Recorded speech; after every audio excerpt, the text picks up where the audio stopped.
Morning students. இப்போ நம்ம PGTR maths பார்த்துருக்கோம் இல்லையா. இதில் கொஞ்ச நாள் வீடியோ போட முடியல, கொஞ்சம் மெட்டீரியல் ரெடி பண்ணதுனால போட முடியல. ஸோ டிஃபரன்ஷியல் கால்குலஸ், ஏன்னா நம்ம பழைய மெட்டீரியல் நம்ம திரும்பி கொடுக்க போகிறதில்ல. இப்போ கரண்ட்டு எக்ஸாமுக்கு என்ன நம்மளுக்கு தேவையோ அது நிறையா ப்ராப்ளம் ஓரியன்டாக சம் வரும்னு சொல்கிறாங்க. அப்படி தான் வரும். சுற்றில் 80% இது ப்ராப்ளமாக தான் இருக்குன்னு நினைக்கிறேன். டயட் கொஷின்லாம் கிடையாது. ஸோ டயட் கொஷினை பொறுத்த மட்டும் நீங்கள் ஈஸியாக படிச்சிடலாம். நான் ப்ராப்ளம் தான் நடத்துறதுக்கு ஆள் கிடையாது இல்லையா சார். அதனால் அதில் ப்ராப்ளத்துக்கு ரொம்ப இம்பார்ட்டன்ட்டு பார்க்குறோம். ஸோ நீங்கள் இதில் என்ன பண்ணுறீங்க, ஏதாவது டவுட் இருந்துச்சுன்னா அந்த நம்பருக்கு ஃபோன் போடுங்க. மெட்டீரியல் ஆன்லைன் கிளாஸ் பக்காவாக கொண்டு போய் நிற்கிறோம். ஸோ ஆன்லைன் கிளாஸை பொறுத்த மட்டும் எல்லாமே கவர் ஆகும். நீங்கள் நேரில் படிக்க முடியாதவங்க இந்த ஆன்லைன்ஸ் கிளாஸில் சரியான முறையில் பயன்படுத்திக்கலாம். ஒரு யூனிட் முடிஞ்சோன்னா அது சிடியாக கூட காப்பி பண்ணி கொடுத்துருவோம். ஸோ இதனால் நம்ம வேலைக்கு போகிறோம், படிக்க முடியல, அந்த காரணத்தெல்லாம் சொல்கிறதுக்கு இதுக்கப்புறம் வாய்ப்பு இருக்காது. ஏன்னா நம்மளுக்கு வீடியோ தேடியே வரும்போது சரியான முறையில் பயன்படுத்திக்கணும். ஆனால் இதுக்கப்புறம் ஒரு விஷயம் என்ன சொல்ல வரேன்னா, இப்போ கால்ஃபர் நிற்குது, ஒன்றுனா நிற்குது. ஸோ டெட்டுக்கு போச்சு. டெட்டுக்கு உங்களுக்கு என்ன சொல்லியிருக்காங்கன்னா, டெட்டு பாஸ் பண்ணிட்டு யூஜிடிஆர்பி வாங்கி நீங்கள் கண்டிப்பாக வைப்பாங்க. அப்போ யூஜிடிஆர்பி வரும்போது அதே சிலபஸ் தான், அதில் எந்த ஒரு மாற்றம் கிடையாது. பிஜிடிஆர்பிக்கு என்ன சிலபஸ் வருதோ அதே சிலபஸ் தான். அதனால் நீங்கள் இதில் 2 சான்ஸ் பார்க்கலாம். யூஜிடிஆர்பி டெட்டு பாஸ் பண்ணவங்க கூட இந்த யூஜிடிஆர்பி நீங்கள் மேக்ஸ் இது தான் வரப்போகுது. ஸோ அதையும் பார்த்துக்கலாம். இப்போ பிஜிடிஆர்பி இப்போ கம்ப்யூட்டர் சயின்ஸ் போட்டிருக்கான்னு தெரியும் இல்லையா. ஸோ அதில் அடுத்தது இது வரும். ஏன் டேட் அறிவிக்கலாம், ஒன்று எலெக்ஷன் டேட் கொடுக்கல. எலெக்ஷன் டேட் கொடுத்த உடனே டேட்டில் அனௌன்ஸ் பண்ணுறாங்க. ஸோ அதனால் மெட்டீரியல் வேணுன்றவங்க, இல்லை ஆன்லைன் கிளாஸ் வேணும், டெஸ்ட்டு நிறைய டெஸ்ட் அட்டன் நீங்கள் ஏற்கனவே நிறைய இடத்துல படிச்சிருப்பீங்க, ஆனால் டெஸ்ட்டு அட்டன் பண்ணிக்க மாட்டீங்க. ஸோ டெஸ்ட் பேட்ச் வேணுன்றவங்க, டெஸ்ட் பேட்ச் வேணுன்றவங்க எனக்கு இமீடியட்டாக கான்டெக்ட் பண்ணி டெஸ்ட்டு அதிகமாக இருந்தோம்னா நிறைய ப்ராப்ளம் ஓரியன்டாக சம் வரும். ரைட்டா? சரி, ரைட். இப்போ நம்ம சம் போவோம். ஏற்கனவே இந்த டி ஸ்கொயர் ப்ளஸ் இந்த டி மாடலில் நம்ம சம் பார்த்துருக்கோம், சைன் பார்த்துருக்கோம், காஸ் பார்த்துருக்கோம்.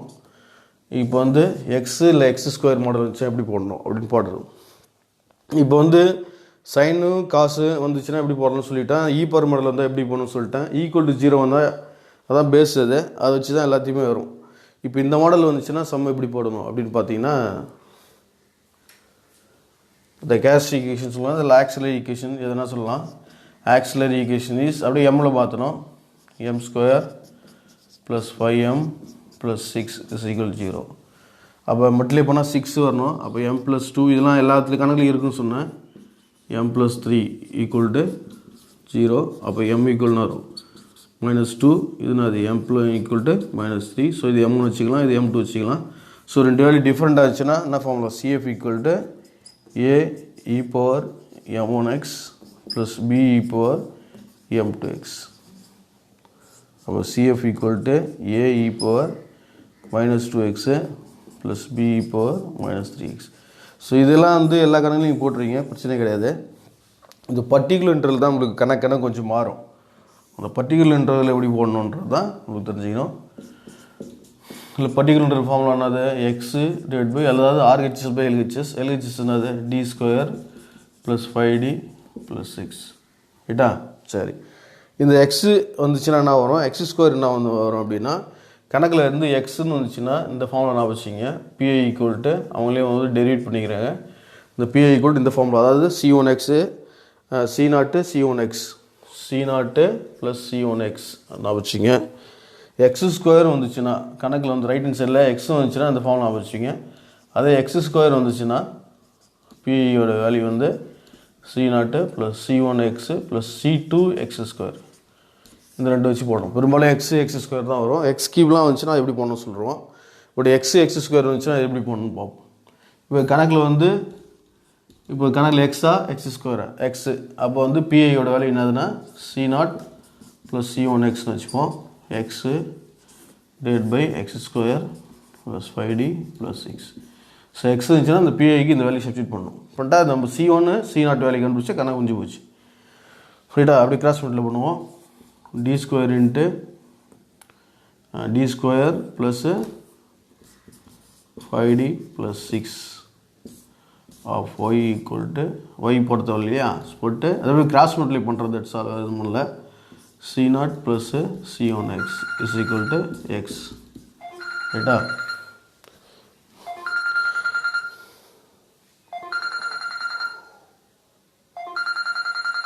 அடுத்து என்னென்னா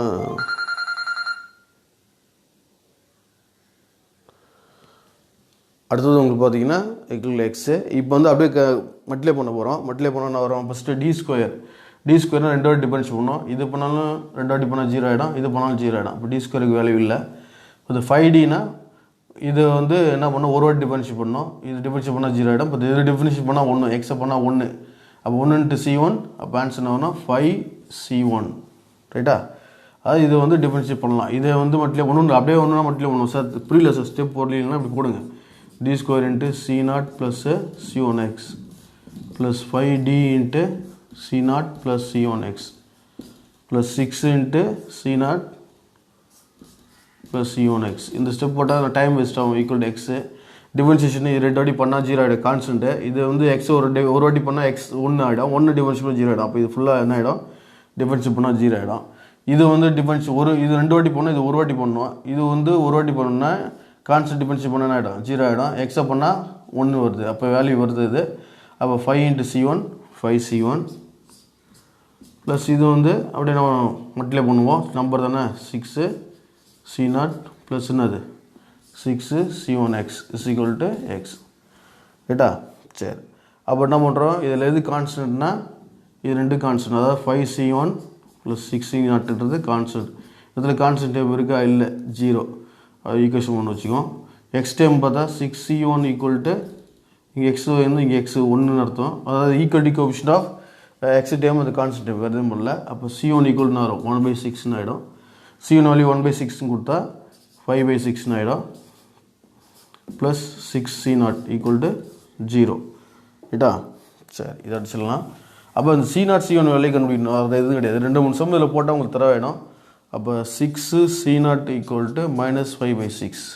இந்த ப்ளஸ் நம்ம வச்சுனா மைனஸ் ஆகிடும். அப்போ C0 ஈக்குவல் டு -5 6 × 6ன்னு வரும், 636ன்னு வரும். இது C0ஓட வேல்யூ. ஸோ இதை எடுத்து நம்ம பிஐயில் அட்டன் பண்ணோம். பிஐ ஈக்குவல் நம்ம என்ன வச்சுக்கிறோம்? C0 ப்ளஸ் C1xன்னு வச்சுக்கிறோம். C0ன்றதுனா -5/6ன்னு வருது, 36ன்னு வருது. C1ன்றது என்ன வருதுன்னா 1/6ன்னு வருது. ரைட்டா? சரி, அப்போ இதில் வந்து 1/6 கூட காமன் எடுத்துடலாம். காமன் எடுத்துட்டா என்ன வரும்னா ஃபஸ்ட்டு 1/6 காமன் எடுத்துட்டா எக்ஸு -5/6 இப்படி ஒரு கொண்டு வரலாம். ஸோ ப்ளஸ் ஃபஸ்ட்டு எழுதிங்கன்னா மைனஸ் எழுதிக்கணும். இதுதான் அது பிஐ. 2 இது சேர்த்துனா இப்போ y equal to CF plus PI. ரொம்ப சிம்பிளான கொஸ்டின்னு. திரும்பி நான் ஒன்று இதை ப்ராக்டிஸ் பண்ணி பார்க்கணும். திரும்பி ஒரு சொல்லி தருமா? அதாவது என்னென்னா இந்த அப்படியே என்ன பண்ணுறோம்? பிஐ ஈக்குவல் டு என்னதுன்னா C0 ப்ளஸ் C1x அப்படியே மல்டிப்ளை பண்ணுறோம். இது 2 வாட்டி டிஃபரன்ஷியேட் பண்ணால் 0 ஆகிடும். இது வந்து டிஃபரன்ஷியேட் பண்ணும்போது இது ஒரு வாட்டி பண்ணால் என்ன ஆகிடும்? 0 ஆகிடும். டிஃபரன்ஷியேஷனாக ஒரு வாட்டி பண்ணணும். இது பண்ணால் எக்ஸு. அப்போ வந்து எக்ஸ் டிஃபரன்ஷியேட் 1 5 × C1 5C1 போட்டாச்சு. இது அப்படியே 6C0 6C1x போட்டாச்சு. இதுனா ஒன்று கோஎஃபிஷியன்ட் பண்ணோம். இது கான்ஸ்டன்ட் டைமோட வேல்யூ என்னது? இதில் 0. ரைட்டா? அப்போ 5C1 ப்ளஸ் 6C0 ஈக்குவல் 0. இதில் வந்து எக்ஸோட டைம் வந்து என்ன? 6C1 equal to 1, C1 equal to 1/6. Right. இப்போ C1ஓட வேல்யூ இதில் அப்ளை பண்ணால் இந்த கணக்கில் அப்ளை பண்ணுறோம். இது C1 வேல்யூ என்னது? இங்கே இருக்குது 5 இருக்கா? இது C1 வேல்யூ 1/6. இப்போ 5/6 ஈக்குவல் ப்ளஸ் 6C0 ஈக்குவல் 0. அந்த 5/6 என்ன ஆகிடும்? என்ன வச்சுன்னா -5/6ன்னு ஆகிடும். அப்போ 6ன்றது 6 × 6 36 ஏன்னா அந்த பிஏ வேல்யூ இதில் அப்ளை பண்ணணும். ஸோ இது முன்னாள் இன்னொரு சம் போட்டால் நல்லா தெளிவாக புரிஞ்சிடும். இதுதான் உங்களுக்கு வந்து அப்போ கட்சியில் y ஈக்குவல் CF ப்ளஸ் பிஏன்னு போட்டு முடிச்சிக்க வேண்டியதுதான். ரைட்டா? சரி, இதே மாடல் இன்னும் சம் போடுவோம். போட்டிங்கன்னா ஒரு ஐடியா கிடச்சிடும். போடலாமா? அதாவது இந்த இடத்த உங்களுக்கு புரியாது, அந்த இடத்த திரும்பி ஒன்று சொல்லி கொடுத்தா ஓரளவுக்கு புரியும். ஏன்னா புதுசாக பிடிக்கும். இப்போ என்ன கரண்ட்டில் இருக்கவங்களுக்கு புரிஞ்சிருக்கும், பட் இப்போ இருக்கிறவங்களுக்கு கொஞ்சம் கஷ்டமாக இருக்கும். அதனால் இந்த ஸ்டெப்பு திரும்பி சொல்கிறேன். ஒன்றும் இல்லை, பிஐன்றதுன்னா வச்சுக்கிறோம். பாருங்கள், C0 ப்ளஸ் C1xன்னு வச்சுக்கிறோம். அது எதுவும் கிடையாது. ஈக்குவல் டு எக்ஸு இங்கே என்ன இருக்குது? D² plus 5D. ஏன்னா இந்த இடத்துல தான் புரியாமல் இருக்கும் நிறைய பேருக்கு. 6 அப்படியே கிராஸ் மில்ல பண்ணுங்கள். D² plus 5D plus 6 into C0 plus C1x is equal to X. சரி, ரைட். இப்போ இதுனா பண்ணணும், D² மல்டிப்ளை பண்ணணும். அப்புறம் 5 × D மல்டிப்ளை பண்ணணும். ஒரு கான்ஸ்டன்ட் மல்டிப்ளை பண்ணணும். இப்போ D² இன்ட்டு அந்த மல்டிப்ளிகேஷன் C0 + C1x ரைட்டு திரும்ப பிரித்து போடுவோம் 5D இன்ட்டு அது போல் என்னது C0 + C1x அப்புறம் 6 into C0 + C1x equal to எக்ஸ்னு இருக்குது ரைட்டா. ஸோ எல்லாமே ப்ளஸ். சரி இப்போ என்ன பண்ண 2 வாட்டி டிஃபரன்ஷியேட் பண்ணோம். இது வந்து கான்ஸ்டன்ட் டிஃபரன்ஷியேட் பண்ணால் 0 ஆகிடும்.